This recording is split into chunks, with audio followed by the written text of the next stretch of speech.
Hello, dear students. So, we are discussing today the most important part of the income tax, that is business head.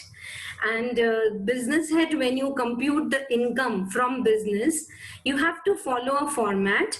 It may be a 10 marks problem for you, and this video can be used for taxation for inter and final, both the students.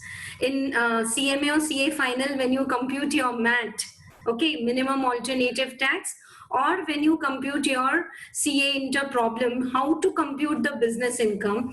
Always students are facing the confusion, what should we add, what should we less, okay? So this video, you just watch it till the end and it will be very clear, okay? Now, whenever we start with the business head, there's some format to be followed here, and the format says we should start with net profit as per profit and loss account. Can you see my cursor where it is going? Okay, so how to compute business income, that will be very clear. It's not a big format which is given in all the material.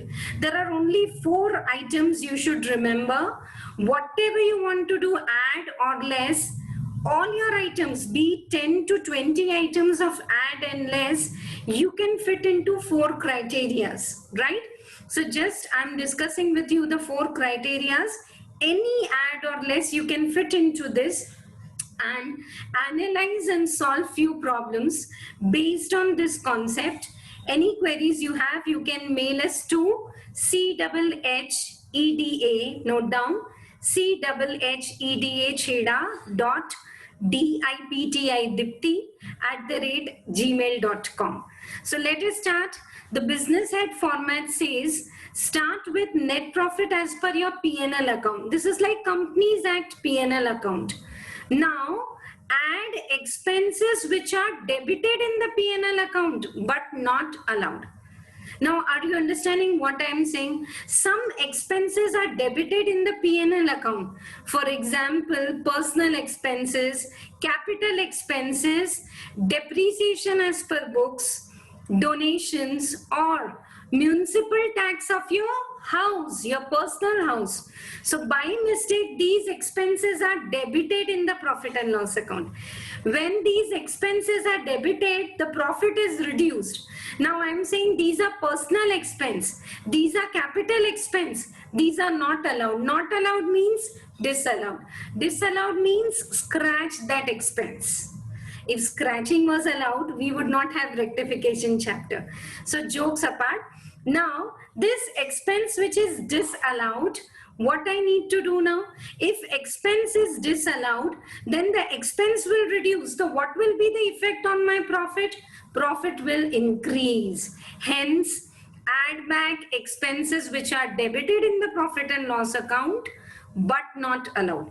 If these expenses are debited and now they are disallowed, add back. Because if they are disallowed, then what will happen? You scratch it. If you reduce the expense, what's the impact on profit? Profit will increase. So add back. Now, income related to business, not credited, credit now. Okay. Now what is happening? For example, some party, you had to pay 10 rupees. You paid 9 rupees in full and final settlement. 1 rupee is lying. Are you going to pay your creditors? No. You take it as discount received. Then creditors account debit to discount received. But if you missed recording discount received, and if it is a business income, record it.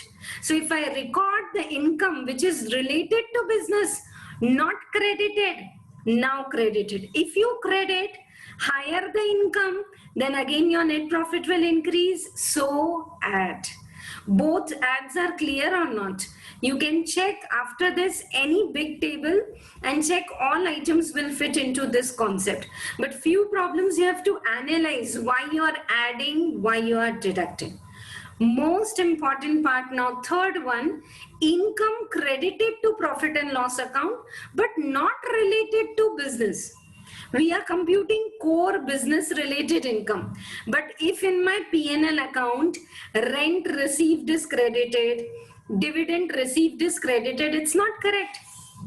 Rent received is taxable under second head. Dividend received is taxable under other source if it crosses 10 lakhs, or it's not taxable.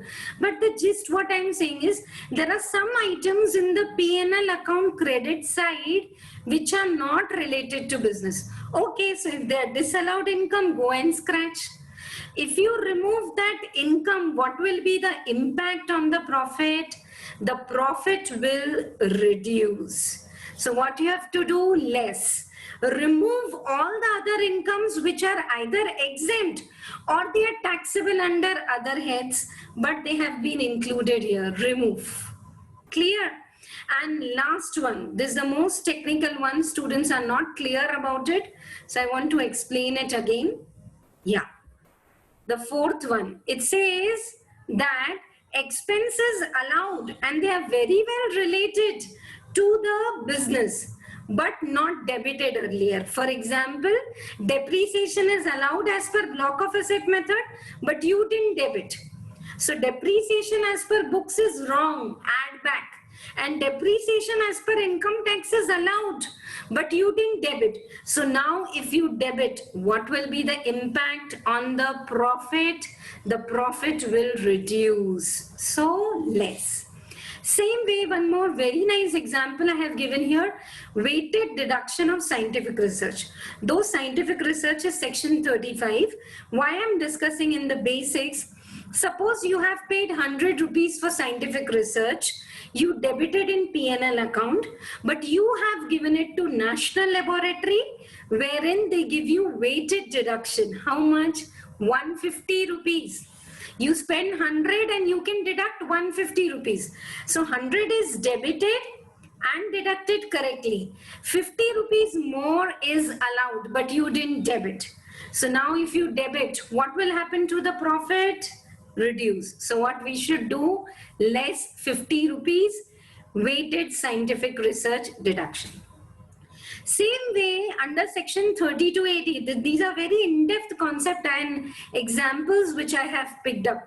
Section 30 to 80, if you remember, if you set up a plant and machinery in a backward area, okay, and it's a manufacturing unit, then they get a 15% deduction under 30 to 80. This you don't debit in the P&L account because you have not spent anything.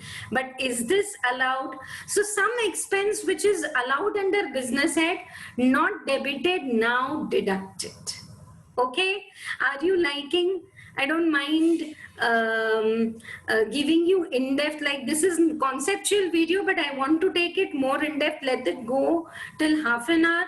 Watch till the end, and lot of efforts are taken to make this Word file, to record, to publish this. So if you like it, hit the like button. That would motivate me to make more videos, and subscribe to my channel for more conceptual videos, more deductions and update videos which are coming up, and do comment and do share with your friends. Once again, I want to give gist and how to see. You should read the problem in such a way that you need not read again. So let me continue. In exam, mostly they give you P&L account. So you start writing net profit. Look at my cursor. As per P&L account.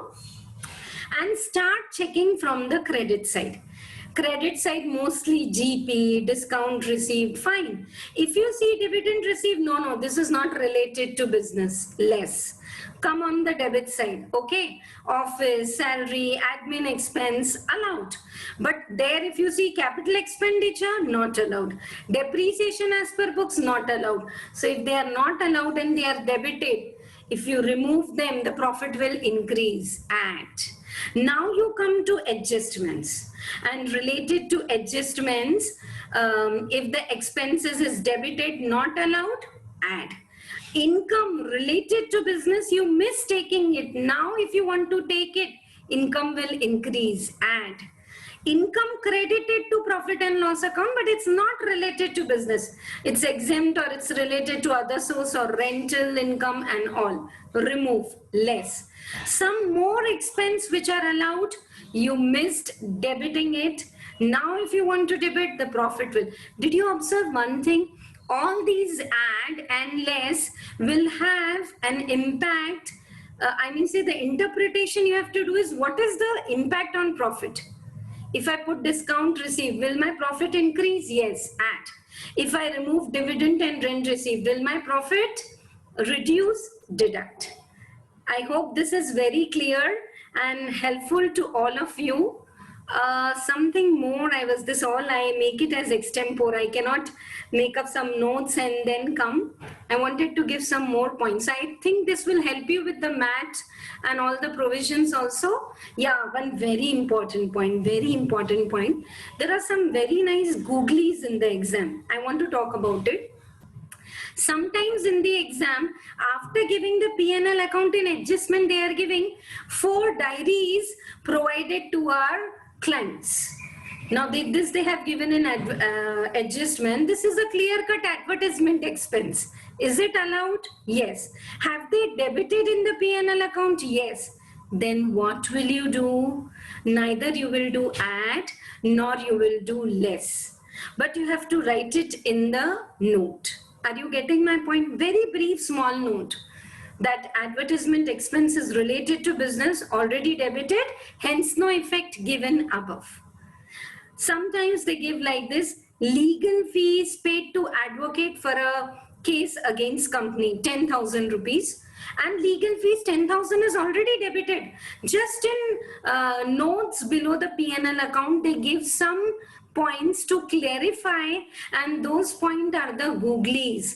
So digest it and go. While computing MAT or while computing business head income, there would be some add, some less, and for some adjustment, no reaction, right? So I hope this is clear to you. All the very best to all of you, dear students. Study well and see you in the next conceptual video. Signing off now, CA Dipti Chheda. Bye-bye.